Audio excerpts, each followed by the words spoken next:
नमस्ते श्रोतागण। कहानी चैनल में आपका स्वागत है। आइए सुनते हैं मालती जोशी जी की कहानी कसेला सच। सुपरमार्केट से निकलकर मैंने गाड़ी सड़क पर डाली ही थी कि पड़ोस की नीलम नजर आ गई। पिछले महीने जब मैं इसी तरह सामान लेकर आ रही थी, वह मुझे इसी समय इसी जगह पर मिली थी। मैंने गाड़ी उसकी बगल में खड़ी करके दरवाजा खोला और आवाज दी, नीलम। वह चौंक पड़ी, फिर बोली, अरे आंटी जी, आप क्यों तकलीफ करती हैं? मैं चली जाऊंगी। मैंने कहा, बहस मत करो, चुपचाप भीतर आ जाओ, नहीं तो भोंपुओं का कोरस शुरू हो जाएगा। उसने देखा कारों का एक काफिला बेसब्री से हम लोगों की ओर देख रहा था। वह चुपचाप बैठ गई। उसके दरवाजा बंद करते ही मैंने गाड़ी स्टार्ट कर दी। तुम्हारा ऑफिस क्या यहीं कहीं पास में है? पिछली बार भी तुम यहीं मिली थी। ऑफिस तो यहाँ से 2-2.5 किलोमीटर पर है, और यहाँ से इतना ही अपना घर पड़ता होगा। रोज इतनी दूर पैदल आती जाती हो? मैंने पूछा। नहीं, जाते समय तो बस में जाती हूँ, समय पर पहुंचना होता है ना। लौटते समय थोड़ी तफरीह कर लेती हूँ। एक बार घर पहुंच जाओ तो फिर निकलने का सुविधा नहीं होता।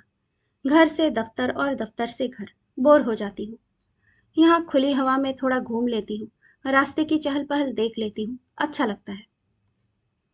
अच्छा तो लगता ही होगा, मैंने सोचा। घर पर ऐसा क्या है जिसके लिए जल्दी पहुंचने की इच्छा हो? सदा के बीमार पिता, चिड़चिड़ी करकशा माँ और 3 छोटी बहनें। सोचती होगी जितना समय बाहर निकल जाए अच्छा हो। गली के मोड़ पर पहुंचते ही उसने कहा, आंटी जी, प्लीज मुझे यहीं उतार दीजिए। क्यों, और कहीं जाना है? गाड़ी रोकते हुए मैंने पूछा।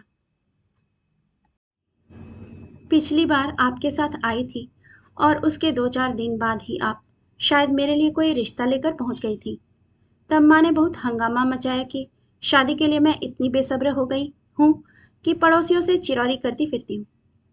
देखो नीलम, घर में शादी लायक बेटे बेटी होते हैं तो प्रस्ताव आते ही हैं। उसमें बुरा मानने जैसी तो कोई बात नहीं है। रही बेसब्री की बात, तो तुम कोई 15 साल की तो हो नहीं। डबल कर लीजिए, मतलब 30। तो बताओ, इस उम्र में अगर लड़की शादी के लिए आतुर होती भी है तो इसमें आश्चर्य क्या है? अच्छा आंटी जी, लिफ्ट के लिए थैंक्स, उसने उतरते हुए कहा और विषय ही समाप्त कर दिया। घर पहुंचते हुए मैं अपने उस प्रस्ताव के बारे में सोच रही थी जिस पर बवाल मचा था। मेरे मौसेरे भाई की पत्नी शादी के बाद जब पहली बार पीहर जा रही थी तो दुर्घटना का शिकार हो गई थी। वह और उसका भाई दोनों मारे गए थे। भाई तो मतलब मेरा मौसेरा भाई तो एकदम बदहवास हो गया था। उसे नॉर्मल होने में पूरा 1 साल लग गया था। फिर भी उसके सामने शादी का नाम लेना गुनाह था। पिछली बार मौसी ने लिखा था कि बड़ी मुश्किल से वह शादी के लिए राजी हो गया है। जल्दी से कोई अच्छी सी लड़की ढूंढो ताकि उसका 8-9 साल का वनवास खत्म हो। पिछली बार जब नीलम को लिफ्ट दी थी तो मुझे एकदम मौसी की याद आ गई थी। मैं फौरन उसके लिए प्रस्ताव लेकर पहुंच गई थी। उनकी ओर से कोई जवाब नहीं आया तो मैंने सोच लिया था कि दुहाजू वर के लिए वे लोग तैयार नहीं होंगे। पर वैसे आज अच्छा मौका था। मैं नीलम से उसकी राय जान सकती थी, पर राय जानकर भी क्या होता? मुझे नहीं लगता कि अपनी राय पर अमल करने की क्षमता इस लड़की के पास है। घर पहुंची तो देखा पड़ोस के घर के सामने एक गाड़ी खड़ी है। नुपुर ने दरवाजा खोला तो मैंने पूछा, पड़ोस में कोई बीमार है? हाँ। कौन? अंकल जी। क्या हो गया? अब घर में भी आओगी कि बाहर खड़े खड़े ही सब पूछ लोगी? उसने झल्लाते हुए कहा। मुझे बुरा लगा। भला इसमें झल्लाने जैसा क्या था? डॉक्टर की गाड़ी देखी तो पूछ लिया, पर आजकल की लड़कियों के तेवर मिलते ही नहीं। फिर मैं बिना कुछ बोले भीतर आ गई और शॉपिंग बैग खाली करने लगी। नुपुर मेरे आसपास मंडरा रही है। मैं समझ गई कि उसे कुछ कहना है और मेरे पूछने की प्रतीक्षा कर रही है, पर मैं जानबूझकर व्यस्तता का नाटक करती रही। उससे नहीं रहा गया तो बोली, मम्मी पता है, अंकल एकदम बेहोश हो गए थे। क्यों? मेरी भी उत्सुकता जाग उठी थी। पूनम दीदी ने शादी कर ली। क्या? फोन सुनते ही अंकल गश खाकर गिर पड़े। अरे, वो नीलम अच्छी भली मेरे साथ आ रही थी, पता नहीं क्यों कॉर्नर पर उतर गई। जानबूझकर उतर गई होंगी। उन्हें पता होगा घर पर कैसा कोहराम मचा होगा। सोच रही होंगी जितनी देर से घर पहुंचूं अच्छा है। मतलब नीलम को सब पता है। उन्हीं की तो प्लानिंग है। पता है पूनम दीदी का लंबे समय से अफेयर चल रहा था। बड़ी दीदी ने कहा माँ पापा को मनाने के चक्कर में मत पड़, शादी कर ले। कोई भी लड़का तेरे लिए जिंदगी भर बैठा नहीं रहेगा। पर वह नहीं मानी। जैसे ही आंटी जी के सामने बात उठाई, आंटी जी भड़क गई। अभी बड़ी बैठी है तो तुम्हारी कैसे कर दें। अब आप हाथ पर हाथ धरे बैठे रहोगे तो बड़ी छोटी सब जिंदगी भर बैठी ही रहेंगी। एग्जैक्टली पूनम दीदी ने बिल्कुल यही शब्द कहे तो आंटी आग बबूला हो गई। बोली शादी को इतनी उतावली है तो जा अपने आप कर ले। पूनम दीदी ने कहा बस तुम्हारी आज्ञा चाहती थी, वह मिल गई, अब कर ही लूंगी। तुम्हें यह फर्स्ट हैंड न्यूज किसने दी। अभी मैं और सोनम डॉक्टर को लेने गए थे ना, तब उसने बताया। खबर सनसनीखेज तो थी पर मुझे आश्चर्य नहीं हुआ। अरविंद का प्रस्ताव लेकर मैं उन लोगों के यहाँ गई थी, तभी पूनम के मिजाज और तेवर देख लिए थे। समझ गई थी कि ये लड़की इन सबसे अलग है। उस दिन चाय पूनम ने ही बनाई थी। हम लोगों को कप पकड़ाते हुए उसने आवाज दी थी, छोटी जा पापा को चाय दे आ।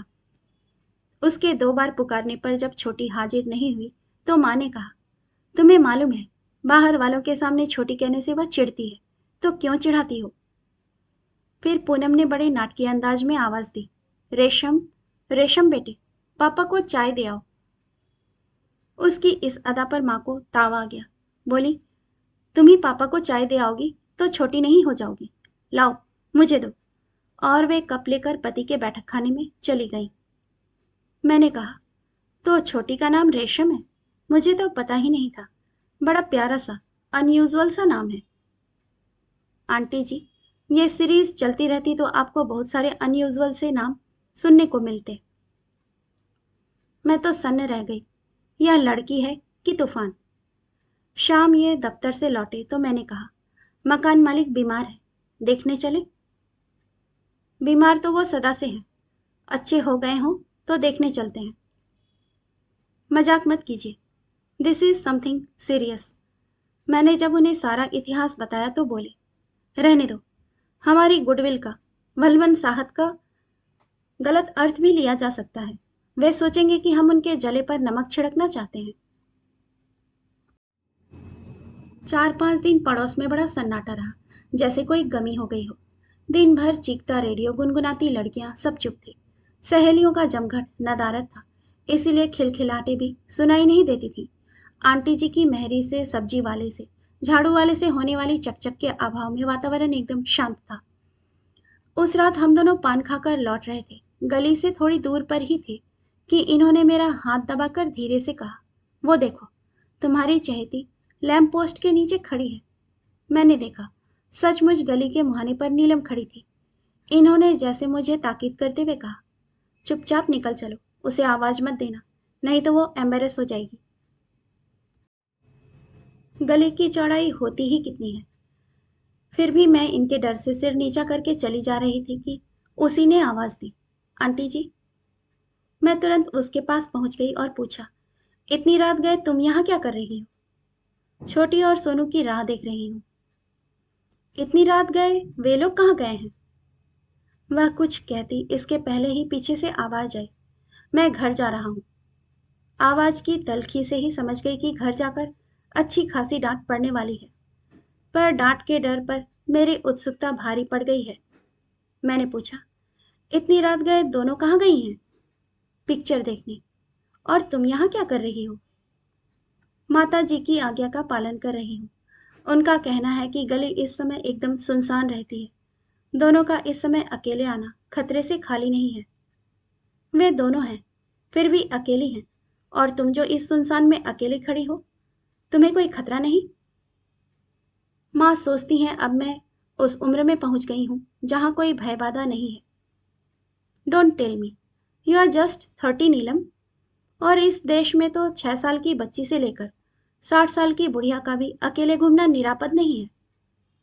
वह फीकी सी हंसी हंस दी। और इन्हें पिक्चर जाना था तो दिन में जाती। पिक्चर का तो बहाना माँ के लिए था। आपसे कुछ नहीं छिपाऊंगी आंटी। वे पूनम के रिसेप्शन में गई हैं और वह तो रात में ही होता है ना। तुम नहीं गई? तीनों जाती तो माँ को शक हो जाता। कोई नहीं जाता तो पूनम को बुरा लग जाता। मैं कुछ देर चुप रही। फिर मैंने कहा, तुम्हें नहीं लगता पूनम ने थोड़ी जल्दबाजी कर दी? कितने दिन और किस लिए? स्थितियां तो यथावत रहने वाली थी।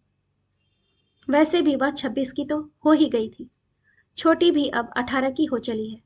मेरी शादी नहीं होने से क्या उनकी उम्र रुक जाएगी? मैंने देखा, उसके स्वर में जरा भी हताशा या रोष नहीं है।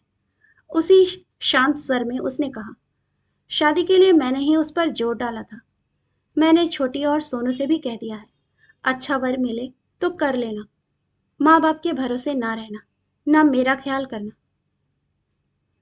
तुम्हारे पिता तो पूनम का ही शौक नहीं सह पाए। या दोनों भी उसी राह पर जाएंगी तो। यह भी एक तरीका है आंटी, उसने कसैले स्वर में कहा। विरोध भी दर्ज हो गया और लड़की भी मुफ्त में निपट गई। सच कड़वा होता है, यह तो पता था, पर कसैला भी होता है, यह आज पता चला। उस क्षण मेरा मन उस दिलेर कन्या के लिए अपरंपार ममता से भर उठा। कहानी सुनने के लिए आपका धन्यवाद।